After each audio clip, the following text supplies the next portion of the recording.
The views and opinions of this broadcast do not reflect the views and opinions of Armed Media, New Productions, and its affiliates. Enjoy the show.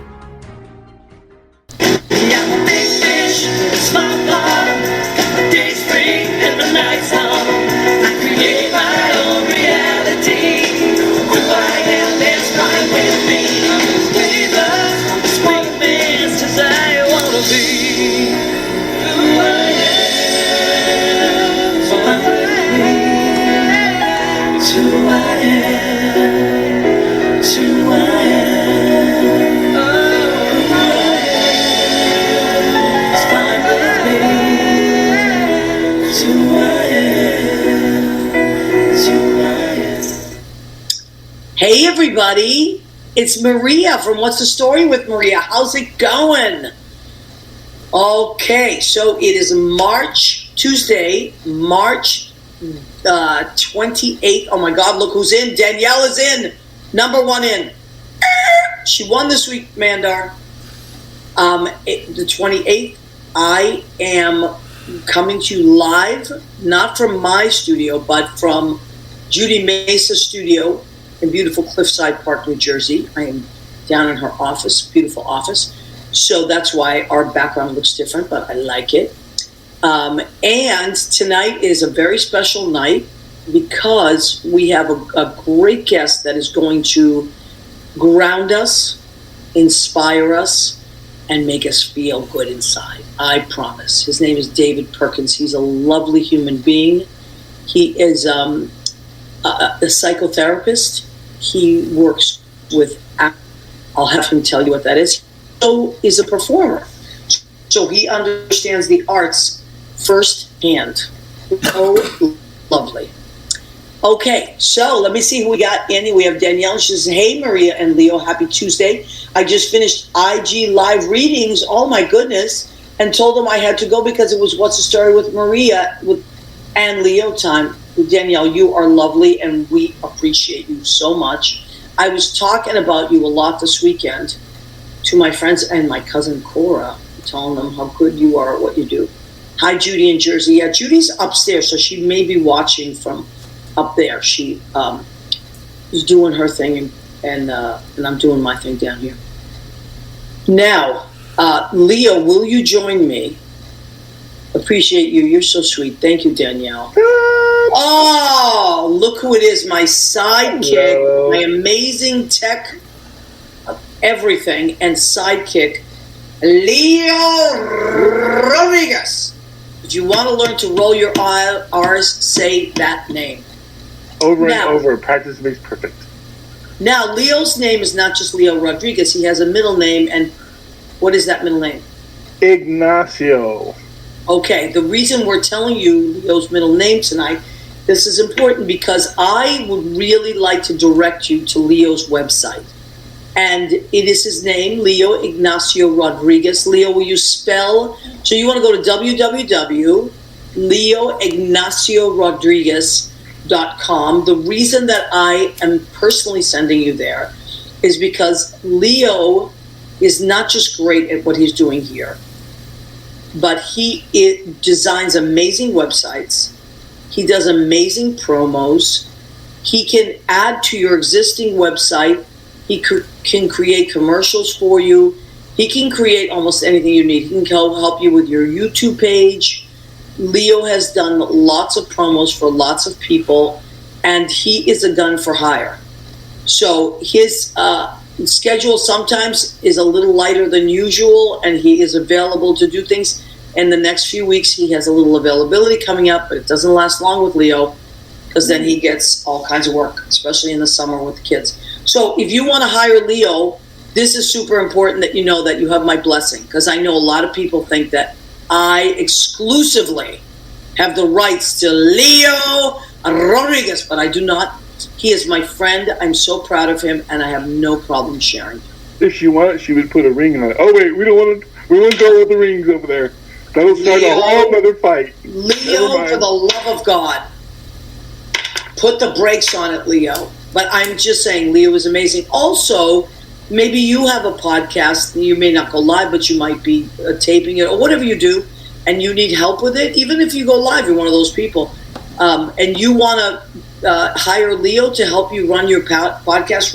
He posts everything. He does all our promos. He as I'm talking, if I mention something, Leo brings it up. Just know that he is available for all that.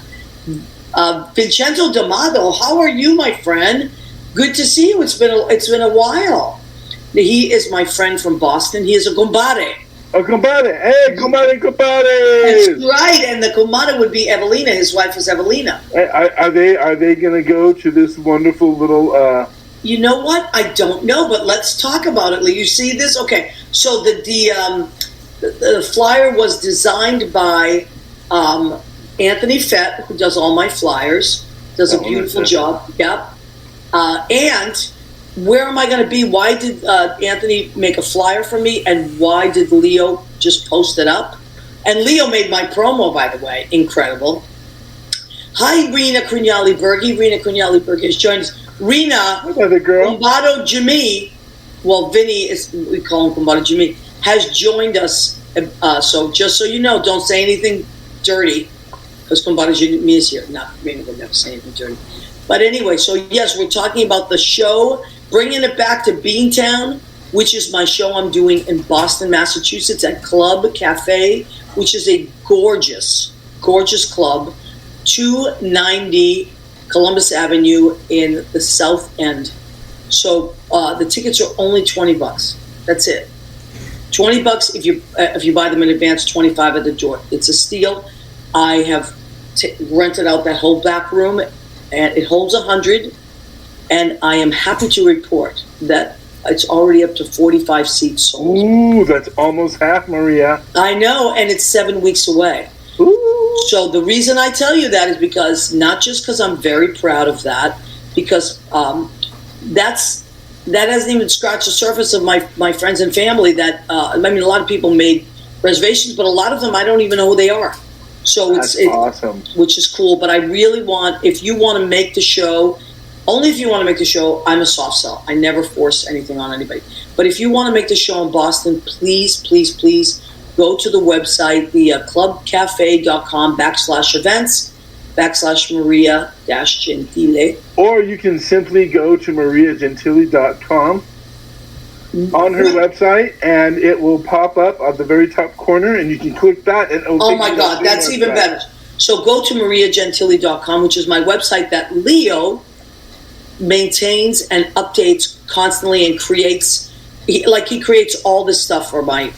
Billy Malcolm designed my website, and then Leo creates all the ads for it. So please feel free to go to my website. And while you're checking out my website, just if you would like a website, Leo IgnacioRodriguez.com is where you get a hold of Leo, and he can build your website. I'll tell you, the Ignacio, that's my grandpa. My dad's dad is Leopoldo. Okay. So that's Leo.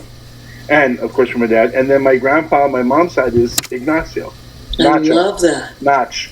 They call him Nacho. I love that. Yep. So those are my names. I'm the luckiest of all the grandkids. I get to carry on the names. I love that. That's fantastic. Well, my grandmother, my Nonna Lebruccio, was Maria Libera. Then they go by her middle name. My mother was Maria Spina, and I am Maria Pia. So we all have our first name Maria. So I understand that. Hey, look who's here. Lynn Portis. Hey, you two. Genius. I was just talking to her a couple of hours ago. She's the greatest human ever. And shout out to Andrew Brennan, who is she and Joe Brennan's son. It is his 27th birthday today. Danielle. Happy birthday. Danielle, our spiritual medium and astrologer and all kinds of things that she does, healer, will tell you the significance of having a birthday. A 27th. Danielle, listen to this. So Andrew Brennan, Lynn Portis' son, had his 27th birthday today. That means a Saturn return, right? And it's Aries season. So it's the first, right? It's the first horoscope of all of it. And it's spring, what is it called? Equinox, right? Blessed equinox. So Danielle, pretty important birthday. You have never met a more, and I'm not just saying this. This is not, as Joe Biden would say, it's not hyperbole. I love when he says that. Not hyperbole. But Andrew Brennan is the most intelligent human being I have ever met. Very smart. Oh my goodness. And highly intelligent. Lynn, type it, Moon and Cancer. Okay, Aries, Moon and Cancer. Danielle will know all about this stuff. Do you know where your moon is in, Maria? I believe it's in Sagittarius. Really? Mine's in Virgo. Oh, that makes sense. That's why you're detailed. Mm-hmm. I have to look up my chart. Danielle and I were talking about that. Yeah, I have my chart somewhere. I have to pull it up. And I think there's a little Scorpio in there too. But Sagittarius, I believe, is my yellow. Okay. That's a good combination with the Gemini. Wow. Yeah. Oh, wow. Right? The air breathes the fire flames the air. And rock, paper, scissors, that's all I'm going to say. Okay, so I want to quickly, before we bring on our beautiful guest, which we will bring on in a few minutes, I want to tell everybody, I went to an incredible wedding. I have to say this because I'm so proud of myself. You know, sometimes we do things, and this is important because it's gonna be part of what David Perkins, our wonderful friend, who's joining us, will be talking about.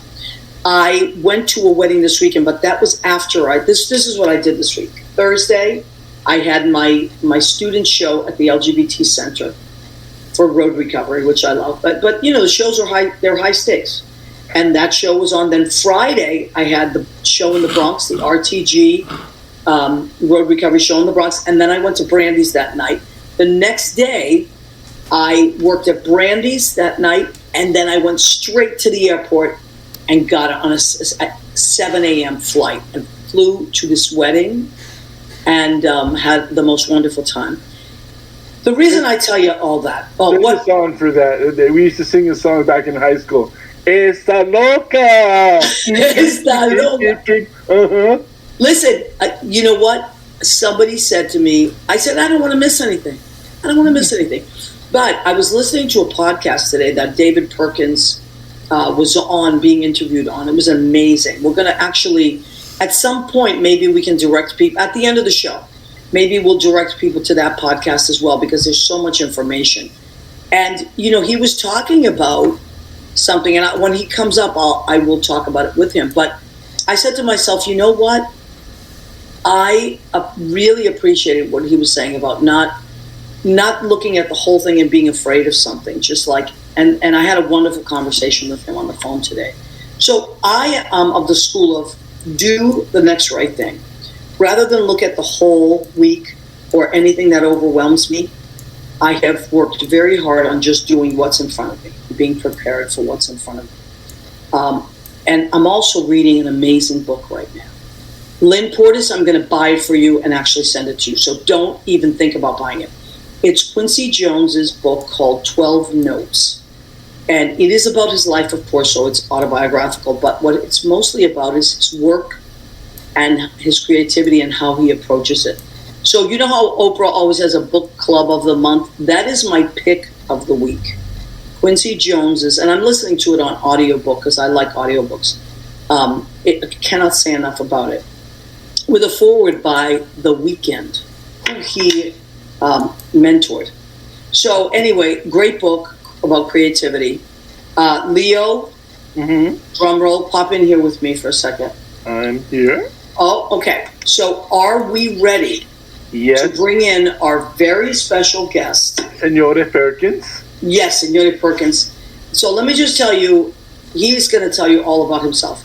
But the world needs what David Perkins has to say. And, hi David, nice to see you. The world needs to hear what he has to say, to read what he writes, because we are I feel that we are in a more intense state than we have ever been in this world, not for even negative reasons, because we are vibrating so highly, and I think Danielle will piggyback on this. There's so much technology, there's so much happening, there's so much creativity out there, and it's very easy to become overwhelmed. So David, I just want to introduce you to our listeners, our viewers, and I'll have you tell them who you are and what it is that you specialize in. David Perkins, everybody. Yay! Congratulations on your show in Boston. Oh, thank you, honey. Thank you so much.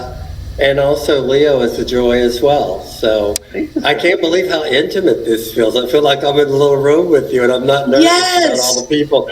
But anyway, Maria, I'm a psychotherapist, but this show also is aligned with the arts. And so Maria wanted me just to talk a little bit about my background in the arts. So in college, I majored in psychology and music, and I ended up coming to New York. And I ended up being in the BMI Musical Theater's Writers' Workshop. I was in shows with the New Amsterdam Theater Company, which I was in the chorus, but it's the precursor to what is now called encores. And I also played the piano, and I would sing in churches and synagogues. So anyway, that's some of my arts background. And should I just go right into what acceptance and commitment therapy is, or? Well, I'm so glad you did talk about the arts, because I would have brought that up. But I do want to say that at the end of this, we are going to post your other podcast. I listened to it twice, David. Thank you. I loved it, and I will listen to it again. It was so soothing and so helpful. And I really felt like, I also felt proud of myself, because I do use some of those unconsciously or subconsciously. I was already doing some of that stuff. But your direction really helped me to kind of align and say, oh, I understand what this is now. So I wanted to thank you for that, because I am someone that does have a lot on my plate very often. I enjoy that, but I also do become secretly overwhelmed. And your podcast really helped me. It really helped me kind of like align myself and say, okay, take this advice, and I'm going to really use what you had to say. So why don't you share whatever you would like with our audience? Okay, so the therapy that I use the most is called acceptance and commitment therapy, and I use the word ACT, A-C-T, to refer to it. So when I say ACT, I'm talking about acceptance and commitment therapy. The bottom line is that a lot of times our very intense thoughts, our emotions, our memories, our association with those memories, our physical sensations are so powerful and strong that they keep us from doing what we want to do. And we either engage in a struggle with them, and that keeps us stuck, or because we don't want to feel our feelings, we engage in avoidance. And, like drugs and alcohol, or like if you're socially phobic, you won't go to something because you don't want to feel those feelings. Or now, in terms of, you wanted me to talk a little bit about performing arts. Performing arts, there's a lot of rejection, and there's a lot of labels that people give us. I know that I had a singing teacher in a church choir that said, oh, you'll never be able to sing on the level of professional, and she was totally wrong. But the point is that stuck with me, and it was kind of a way that I, it wasn't sure, and it gave me, a lack of confidence. So the idea here is to not have to, live your life constantly reacting to thoughts and feelings and memories and associations, but be able to have those, but also move in value direction. So be conscious and aware of the present moment and what is going on, but also being able to move in value direction. So that's really what we're trying to do here. Now, I may interrupt for a second. What you talked about, what that teacher said in the podcast that your podcast I was listening to today, you talked about language quite a bit, and how language and words that we hear will shape certain things. And so that, to me, would be one of the examples. Yes. Right? Okay, so it's sort of like trauma. Like we associate certain labels that we were told or certain events with language. And so when we hear that language, we can be transported right back there, even though here I am, I'm sitting here and I'm safe. But certain things can bring us right back to another place and disturb us and kind of get us off track. Absolutely. I think that's important. That's a very important point. So this is slightly boring, but I'm going to try to do it really quickly. These are the 6 core processes of acceptance and commitment therapy. This is not boring. This is great stuff. And so what ACT therapists do is kind of like ultimately teach our clients how to use these processes to free themselves. And so I'm going to do it very briefly. There's a hexaflex, and you can Google ACT hexaflex to get it. In the middle of the 6 processes is psychological flexibility. Yeah, oh great. Oh my God, this is great. So psychological flexibility, okay? Yeah, if you want to keep that up there, that's great. And what that means is the ability to be free, to do what we want to do in our lives, as opposed to being ruled by our emotions or our thoughts or what someone else said about us when we were young, or all these different things. So I'm just going to go over these very, very briefly because we don't have time to go. But ultimately, this is what, if you learn all these things, I think it's going to be very helpful to you. So the first thing, contact with the present moment. And the opposite of contact with the present moment is feared future. So if you find, or regrets about the past. So if you find yourself worried about the future, what's going to happen, or regrets about the past, that can be a very stuck place where you're kind of stuck. And so what we recommend is getting in contact with this moment right here, right now. And you can do that pretty easily by just taking 10 breaths and just focusing on the breaths and noticing what's going on right here, right now. Because when you're in the present moment, you're much safer than when you're in the feared future or regrets about the past. So I'm doing these very briefly because, we don't have a lot of time. The second thing is acceptance. So the second process. So once you're in the present moment and you notice I'm anxious or I'm fearful or I'm depressed, we believe that it's important to accept where you are rather than try to push it away or avoid it or struggle. Actually be with that feeling, be with that thought, and allow it to be there. And a lot of times it's not nearly as bad as we make it out to be. So anyway, acceptance is important. The third thing is cognitive diffusion. So fusion means that we're merged with something. So say, my teacher told me, you can't sing, right? If I really buy into that and believe that it's true, I'm merged with it, okay? I'm fused with it, okay? And so what we're trying to do in cognitive diffusion, which is a bunch of skills that we teach people, is to pull away and not feel that merge. So we have all these stories, we have all these labels, we have all these things in our heads, thoughts, that we kind of buy into, but we don't necessarily have to. That's what ACT is about. We don't have to buy into all these things people told us about ourselves. And one of the most important things I'm going to say tonight is that our thoughts are often not true. And our feelings are often overblown or distorted. So we don't want to be uncritical about our thoughts and feelings and just take them at face value. We want to be able to notice them and look at them from afar and see, is this helpful? Is it not helpful? How is it functioning? Is it causing me to avoid? Is it causing me to be stuck in a struggle? Is it keeping me from moving forward?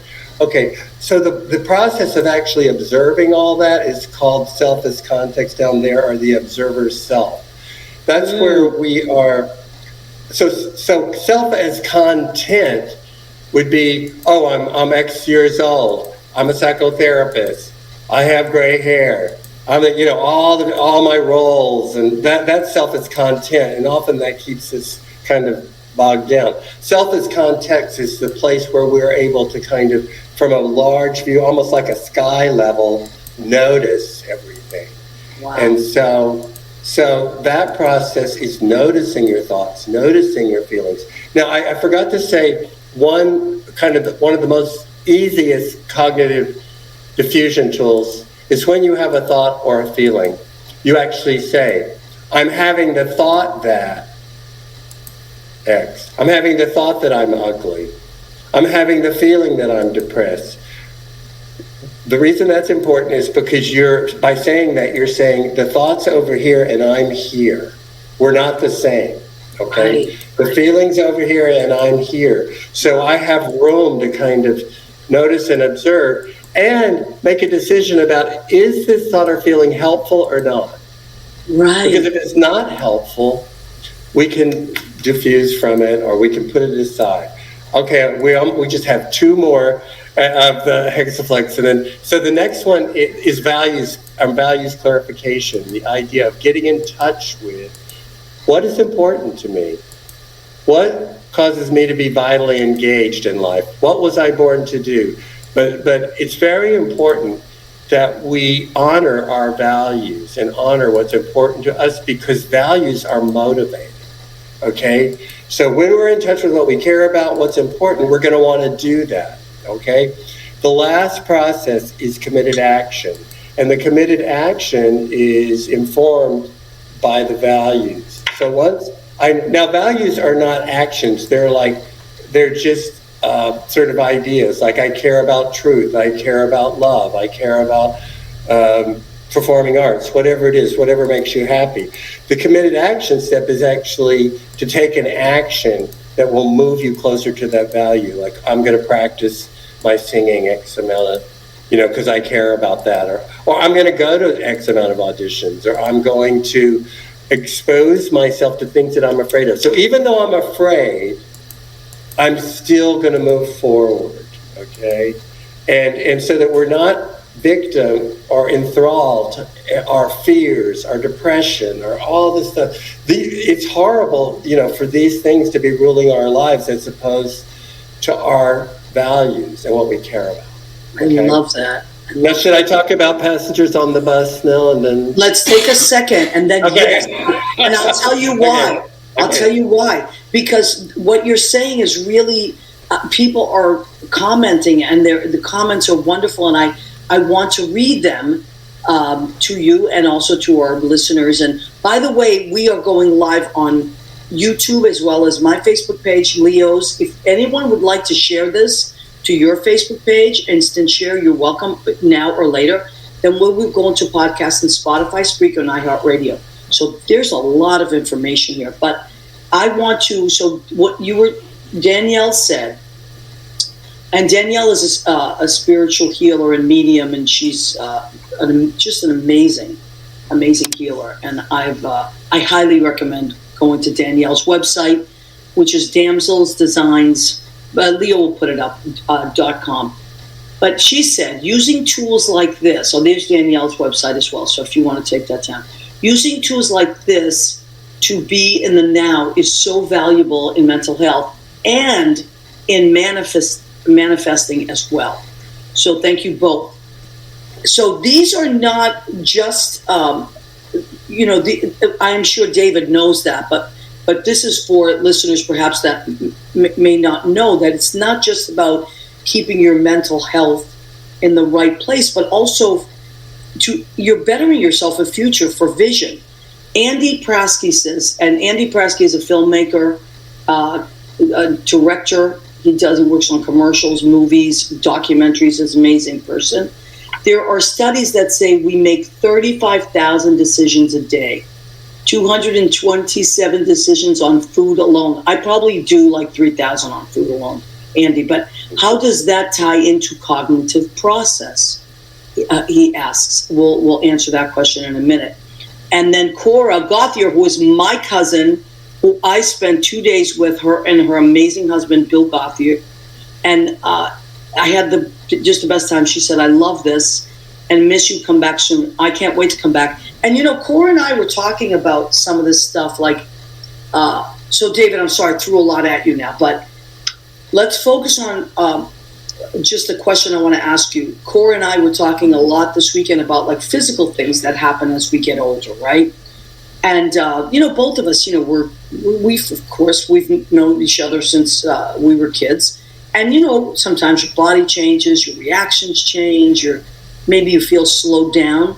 You did an exercise today that I loved on that podcast about what, and would you mind telling people about that, where you tell your body something about the... Oh, okay, yes. I love this. Okay, so I'm going to do an experiment. I have to do it with Maria because she's but everybody can do it at home as well. Right. So I'm going to ask you, Maria, to raise your right hand.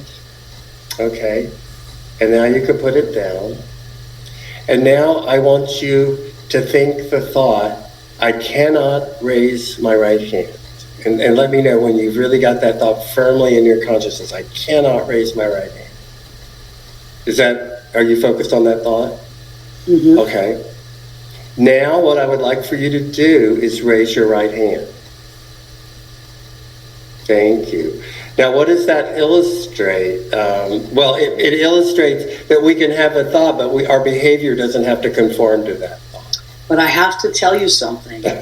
It's very vulnerable, that exercise. Okay. And I'll tell you why. And this is why I think it was so important for us to do that.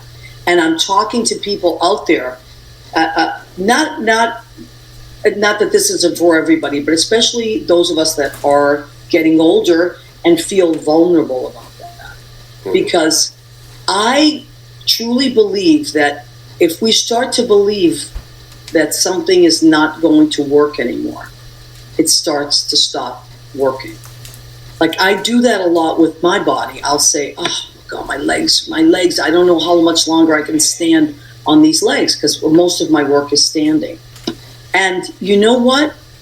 If I keep telling myself that, I'm going to feel like my legs are going to fall off. But if I say, just get through it, stop, it's as if I'm disciplining myself.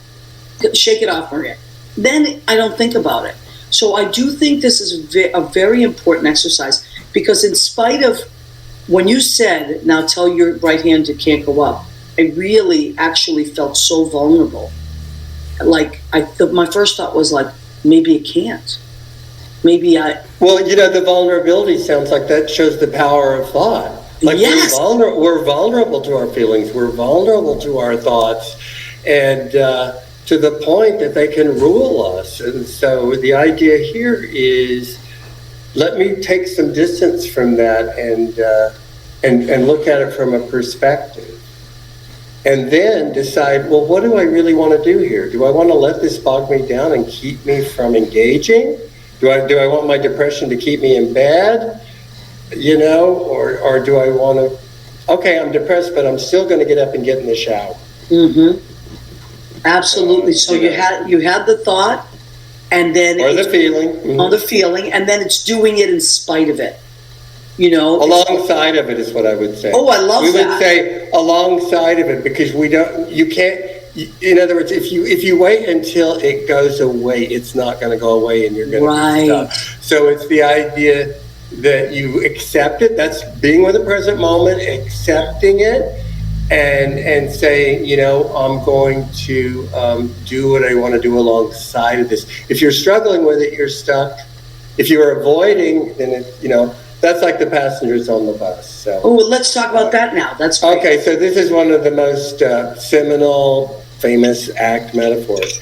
So you're driving a bus, okay, and as you drive the bus, you make stops. And at one stop, all these unruly passengers get on and they go take a seat. And these unruly passengers are a metaphor for our difficult feelings, our intrusive thoughts and everything. So they start acting up in the bus. Now, if I go and stop the bus and go and discipline and engage in them and struggle with them, the bus is stopped. And now I'm not going where I want to go. Now, the other thing is, these people are willing to be quiet and everything, as long as I go the way they want me to. So if they can direct the bus, and then they'll quiet down. That's a metaphor for avoidance.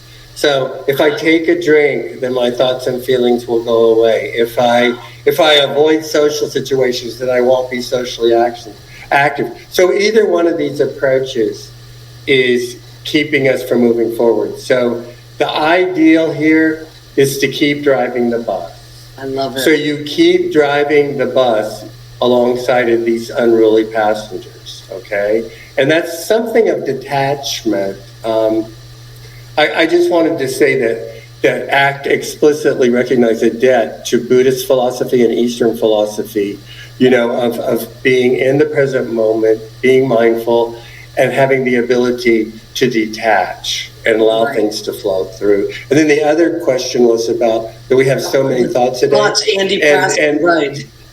Yeah. So anyway, we can't control our thoughts. Our thoughts are spontaneous. They're involuntary. And some of them we really get hooked on and we really notice. So anyway. He also said, Anthony also said, aren't thoughts the way of dealing with feelings? Unsuccessfully. Like if you try to think your depression away or think your anxiety away, it's actually like quicksand. It can engage you in a struggle and you go down. So what we're saying is have your thoughts, have your feelings, but observe them and notice them and be able to make choices as opposed to struggling saying this must go away before I'll do something or I've got to avoid it. Right. So. My old therapist, who I just adore, she saved my life. She really did. She used to say to me, I would tell her things and I'd say, I can't, I don't know what to do with this. I have all this. And she'd say, okay, well, it's wrong. Don't act out on it and don't repress it. So I would say, well, what am I supposed to do? She'd say, feel it. Just let it wash. Be with it. Mm-hmm. Let it wash over you. Mm-hmm. And that really reminded, when you were, I was listening today to what you were talking about of just sitting with something, a feeling or acceptance. I thought, I remember thinking when she taught me that years ago. And it helped me so much. And I still use it. I use it all the time. Like, just stop for a minute, just feel whatever that is, whether it's loneliness, whether it's vulnerability, whether it's sometimes just a deep sadness will come over us for no reason. But it passes if you just, as you said, sit with it for a minute. Well, and the other thing is it may be useful. So there's actually thoughts are useful too. I shouldn't have said that they're never useful. Feelings are useful in the sense of telling us maybe the direction we need to go in, what we care about, what we want. So the idea here is not that thoughts and feelings, we want to just totally get rid of them, but we want to be able to observe them and figure out when they're being helpful and when they're not. And if they're not, we can diffuse from them. And thoughts are also useful for problem solving. Right. Without thoughts, so it's the idea of, am I in a process of thinking that's useful and problem solving? Or am I in a process where I'm grinding my wheels and it's like a car that you keep putting on the gas and you're going further and further into the rut? Right. That's like an obsession, compulsion, OCD. Wow. You used that example of OCD today, and I found that really helpful about that thought of just so many things. Let's just keep checking. Rena Crunelli-Berge, who's my cousin from Massachusetts, says, unfortunately, negative thoughts can be so powerful. Thankfully, positivity can change that. So, that's why I agree that they can be powerful, and that's why we try to engage these processes of being in the present moment rather than living in the thought, of accepting it, of noticing it as a thought, and then deciding, is it helpful? Is it not? Yeah. If it isn't, what I often ask people that are mired in anxiety or depression, if you can kind of step back from it, what's the most important thing that I need to do in the next hour? What's the most important thing that I need to do in the next 3 hours in the day? The idea of moving to valued action can sometimes be a helpful thing. Absolutely, 100%. Then you talked about that. That's when you were talking about the next right I live by that. Yeah, David, yeah. I feel like if I didn't do what you just said, I would completely be paralyzed with fear. Mm-hmm. I also make a lot of lists. Like what you just talked about, to me that's like a helpful thing. Like and my lists, some of them are what I get done today and I cross it off. And some of them are like long-term goals, like work on an album or work on a video, whatever that is creatively for me. Take a class. But then I have daily lists I have to. Because as I cross them off, I start to feel really good about myself. And I start to feel like, what do you mean you get nothing done? You got 6 things done today that were really overwhelming. So I find that very useful. But the thing I think I use the most in my life, is just do what's in front of me. And that goes back to your being in the present that you talk about quite a bit, that I love. Just sitting in the present and saying, what do I need to do? Right? I know what I have to get done this week, but what do I need to do right now? I needed to set up my computer and my lights. I needed to make sure everything was plugged in. I needed to connect with Leo. Okay, good. Now I'm ready for whatever is here. So I think that's really important stuff too. Now, how can people reach you if they need to? Well, my website right there has my number and I think my email. So so davidperkins.com. Yeah. And you have a website, and I don't even know if you're taking new clients. Are you taking new clients? Maybe very few. Okay. But please don't hesitate to call me if you think I could be helpful. Okay. But the thing with therapy is that COVID just like, we just got so many calls and everything, and right now, it's a little. It's not easy to find someone, but I'm definitely open to talking to people. Okay.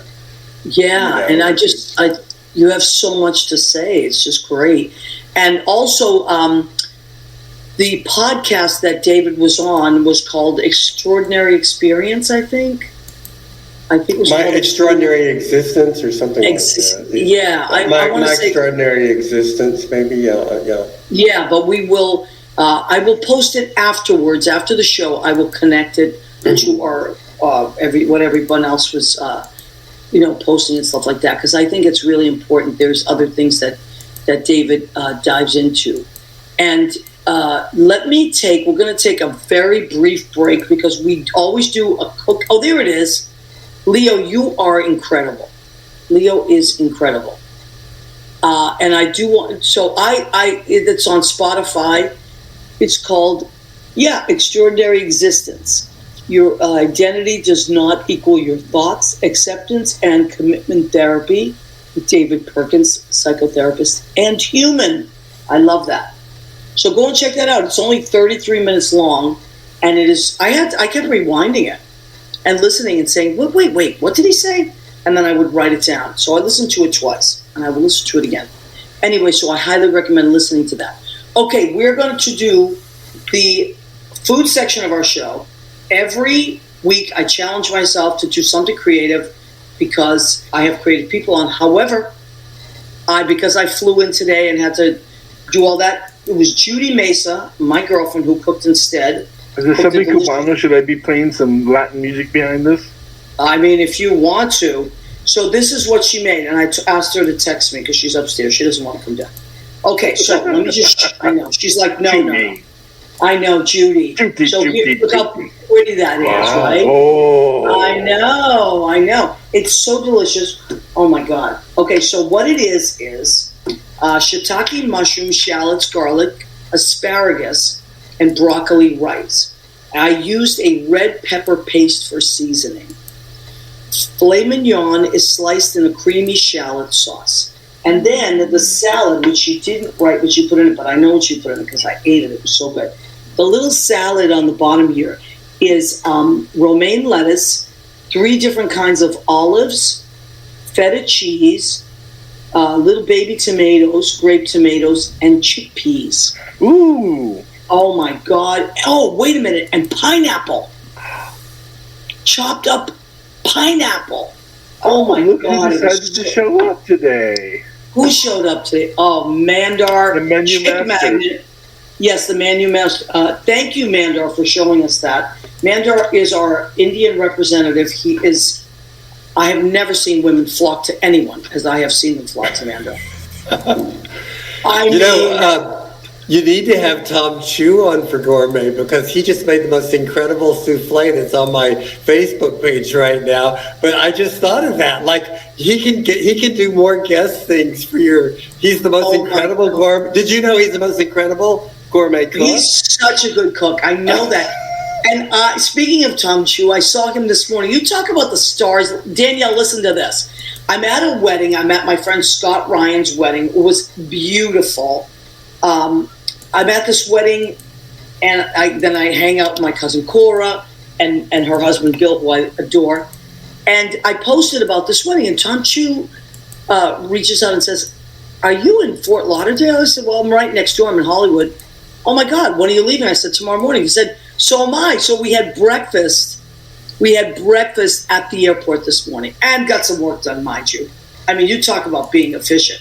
We got some work done. Tom Chu, by the way, does amazing. He is a lawyer, and he does living wills and final will and testament work and also lots of other stuff. But so if you need someone for that, please reach out to me, and I will get you in contact with Tom Chu. I have to say that I don't believe in the souffle because I just did the truth verification, right? Because everything is true on Facebook, and I didn't see any pictures of it. So Tom Chu. Where is this? Oh, it's down in my page. On your page? Like, okay. Yeah, like go to my page and it's like the third post. Oh, and I love so that. just for complete disclosure, Tom Chu is my boyfriend. And so I know. I'm very lucky. Oh, well, he's very lucky too. I love him, and we this morning we had some great breakfast, and he is very fond of you as well. So, and I know that you guys are so good for each other. So I'm so happy that has happened. Wonderful. You know, and that's another thing we talk about. Like, I think what's so important in relationships in general, and I think everyone will agree with me. There's the soup. Oh my God! Look at that. Tom Chu, it was like a volcano. It was so fabulous. It was just, and it was so light, and it was unbelievable. Tom, are you blushing right now or what? He is blushing. You know he is. Oh my! Look, there's David enjoying the souffle. Oh, how cute is Tom? Tom is adorable. I'm telling you, I surround myself with really smart and good people. So, yes, Tom Chu said he's blushing. I knew it. I knew he was blushing. And Leo's a genius, too, for being able to, like, pull all this stuff up spontaneously. And Leo's the greatest. So you said the magic word, food. Food, yeah. Leo's a great cook, too. And let me tell you, I do want to say this again because it's very important. I do not own the rights to Leo Rodriguez. He is my partner in crime on the show. He is a gun for hire. He does great work for me. I make sure that I take care of him because he deserves to be paid and be paid well. So if you are someone out there that that needs some kind of technical assistance or promo assistance, if you're in marketing, if you need a website designed or maintained, Leo is your guy. Want to do a podcast? You want to do a podcast and you need someone to pop up like we're doing here or help you record it, Leo's your guy. So I do not mind sharing. Leo, it would make me happy if you Leo owns his own rights. That's I know. Right. I'm an independent woman. That's right. You are, Leo. Mm-hmm. I love it. So I do want to put a shout out to wonderful, independent, creative people. Leo, the hustler. That's right, Mando. That's right. Got to. So I want to say one more thing, Tom, and then maybe you can also help us maybe give us some advice on this. So this wedding I went to happened to be a gay wedding. My friend Scott married his partner, Emmanuel. It was a beautiful wedding. And when I looked at the beautiful rainbow of people there, it was so... I just was overwhelmed. The whole wedding, I kept crying. It was ridiculous. I was so moved for so many different reasons. Because people were from different countries and they just different things, right? His mom was there. I've known her forever, just lovely. And I thought to myself, wow, here we are in Florida, right? And I'm at a gay wedding in Florida with all that's happening. And this goes back to what I heard you talk about on the podcast. That really, it's about love. Like everything that is good in the world is about love. And I just want to put this out into the universe because we're in such a tumultuous political climate for the completely wrong reason. And that I personally am deciding to go with love. I'm deciding to put that out into the world. And so how do we, and it's not just a gay thing, it's just across the board. How do we, when we feel that we're being targeted on a level that intense, what do we do do we let it just roll off? Do we, give me a little advice, because I struggle with this sometimes. First of all, a lot of our feelings about ourselves, and including homophobic people's feelings, are rooted in their histories and what they were told, and all those kind of thoughts and messages we're talking about in scripts and labels. And so being able to sort of like step a little away from that, have some perspective and say, okay, this was my past, this was what I was taught, but is this what I value? Is this what I care about? So if one cares about love and one cares about, sometimes you have to struggle with kind of conflict between history and now. Wow. In terms of, I think that the famous serenity prayer would be like addressing the other thing, which is, grant me the serenity to accept the things I cannot change, the courage to change the things I can, and the wisdom to know the difference, which I mention this a lot in therapy. But anyway, because, we are under attack and it is frightening. And so what can I do on a personal level and on a societal level? Or what do I want to engage in related to my values to try to change things? But yeah, we're living in scary times. I don't think there's any.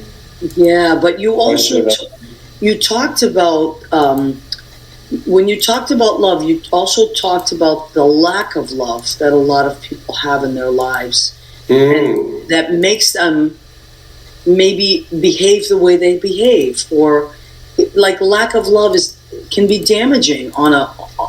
Yeah, because people don't, people haven't experienced a safe place, or a place where they're loved for who they are, or that they're accepted for exactly who they are and for their gifts and everything. And that is quite damaging, because it causes you to like back away and not engage and to be scared and all kinds of things. Yeah, absolutely. But I want to put this out, I want to put this out because I feel like the more we put this out, the more it will be real. Because I work with kids and I work with adults as well, but kids are so beautiful because there's such an innocence to them, and even this much love to a kid makes them burst into a smile.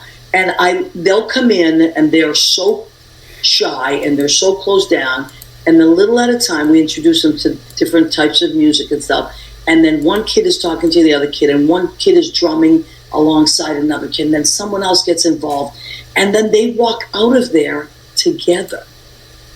They come in alone, but they walk out together. And to me, and Leo, you work with kids, so you know this, I feel like if we should take something from these children, let us try to put down our swords.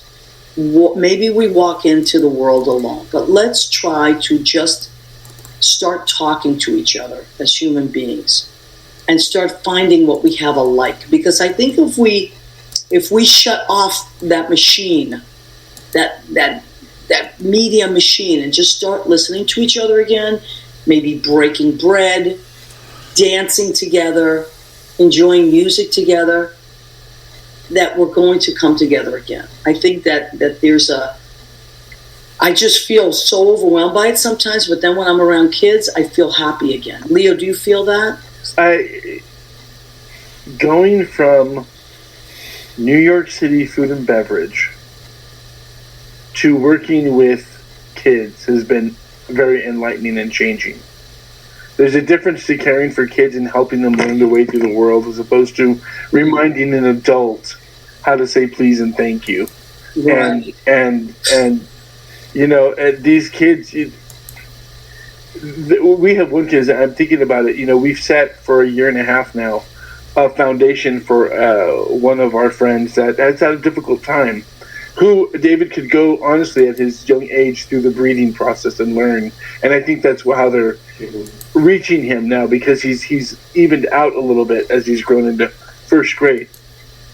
But he's comes now and we watch, but everything's been settled because we set that system there, and not everybody gets to have a fun, touchy relationship, you know, but there are moments where he is, and you can see where that love comes in. And I think it's just like adults doing sometimes when, David, we don't feel that, when we haven't been raised with it or we haven't experienced that wonderfulness, that when we do get it, when we do find that relationship, people sometimes, maybe I could be guilty or not, of holding on tight. Because that feeling, once you do receive it and understand how beautiful that white light is, then you don't ever want to let it go. You want everything to be. You know? It's the best. It's the best. I feel that for those foster kids and those kids that are still in orphans that have gone through the system, you know. Yeah, but you know what? I do. You also said something, Leo, before that I didn't get to address, and I know we're running out of time completely, but you said sometimes it was to the point of taking on other people. You don't know if you're having a feeling or you're taking on other people's feelings. So, and David, you and I talked about boundaries quite a bit in our phone conversation. And what could you give us some kind of an exercise before we leave to help us set up boundaries? Well, I would just say that you know, if something doesn't feel right or something, take a moment, you know, to be in touch with your feelings and figure out what is it that I want or need in this situation. Mm-hmm. And then that will inform what your boundaries need to be. Right. You know, you got to figure out, like, what is going on with me and what would be helpful to me and what hurts, like, noticing right. What hurts, noticing what feels good, being in touch with your feelings. So those are good feelings. I mean, that's a good function of feelings when they're helping you understand, you know, what's good and right and happy making. Right. You know? Mm-hmm. Yeah, that's great. Okay, so you know what else? I'm going to put this out there for educators and anybody. Just, I think that what I've gotten today out of listening to David's former podcast, of having a wonderful conversation with him this afternoon and tonight, is maybe it's just sitting with it, really sitting with your feeling and thoughts, and being present, really being present. And I'm going to start working on that more, even with my kids. I'm going to start working where we're going to take more time to just breathe together, maybe like even a quick meditation before we start even sharing our feelings. Because I think, and if you all do it, let's all try to start doing that, even for a week, till we see each other again next week. Try to stop, whether you're alone or maybe, and take a few minutes to say, where am I right now? I'm present. I'm not in yesterday. I'm not in tomorrow. I'm right here right now. I'm sitting in this chair, or I'm eating my breakfast. And just let that wash over you and be grateful. And that's what I'm going to leave the show with. Mm-hmm. Now, Leo, leave us with something, and then David will have the last word. It's about to rain and snow again in California, so please make sure that you're safe and that everything is tightened up and you went to the market and everything, because we may get another 12 inches, at least where I'm at. Unbelievable. Okay, so be prepared. And David, thank you so very much for just all this beautiful information. I personally have benefited from it so much. And I know that our listeners have and will. So everybody feel free to share the show. And what would you like to leave us with tonight? I think that the power of taking a moment cannot be overestimated. And we do mindfulness exercises in our sessions tonight, but I would say, the power of taking a moment and just breathing and noticing your thoughts, your emotions, your memories, associations, and physical sensations, and just noticing what's going on inside you, because that's informing everything, even whether we notice it or not. Yeah. All right. Well, thank you so much. Amanda, to answer your question, Jim Bell uploads all our shows to Spreaker, Spotify, and iHeartRadio. We don't go through the radio station live anymore because they're doing it a different way, but we still are uploaded to all those sites. So Jim is still working behind the scenes. I can't thank everybody enough. We want to remind you about Danielle. Danielle does beautiful spiritual work. Go and check out damseldesigns.com.